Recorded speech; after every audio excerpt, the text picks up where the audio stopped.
भोले वृंदावन बिहारी लाल की जय। श्री व्यास जी महाराज की जय।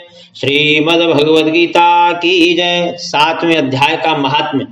श्री नारायण जी बोले, हे लक्ष्मी जी, अब 7वें अध्याय का महात्म्य सुनो। एक पटेल नामक नगर था, जिसमें शंकुकर्ण नामक वैश्य रहता था।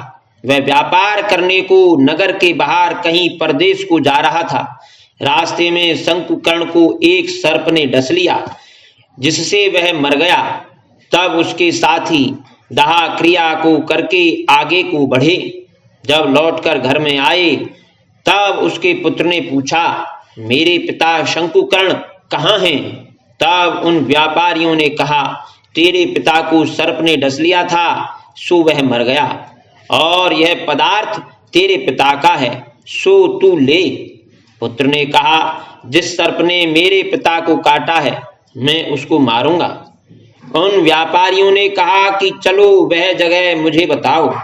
उन व्यापारियों से कहा कि चलो वह जगह मुझे बताओ जहां मेरे पिता शंकुकर्ण मरे हैं। व्यापारियों ने उसे वहां ले जाकर खड़ा किया। देखा तो वहां एक बामी है, जिसे वह कुदाले से खोदने लगा। जब छेद बड़ा हुआ तो वहां से एक सर्प निकला। सर्प बोला, तुम कौन हो? मेरा घर क्यों खोदते हो? उस बालक ने कहा, मैं शंकुकर्ण का पुत्र हूं। जिस सर्प ने मेरे पिता को मारा है, मैं उसको मारूंगा। तब सर्प ने कहा, हे पुत्र, मैं तेरा पिता हूं। तू मुझे इस अधम देह से छुड़ा और मुझे मत मार।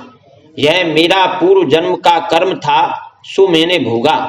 तब पुत्र ने कहा, हे पिताजी, कोई यत्न बताओ जिससे तुम्हारा उद्धार हो। तब उस सर्प ने कहा, हे पुत्र, किसी गीता पाठी ब्राह्मण को घर में भोजन कराओ और उसकी सेवा करो, तो उसके आशीर्वाद से मेरा कल्याण होगा। तब उस बालक ने अपने घर पर उस नगर के जितने भी गीता का पाठ करने वाले ब्राह्मण थे, उन सबको बुलाकर श्री गीता जी के 7वें अध्याय का पाठ कराया और उनको भोजन करवाया। तब उन ब्राह्मणों ने आशीर्वाद दिया।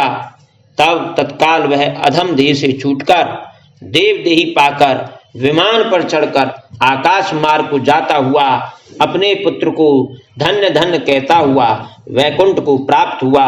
बोलो श्रीमद् भगवद गीता की जय। बोलो व्यास जी महाराज की जय। श्रीमन नारायण भगवान की जय।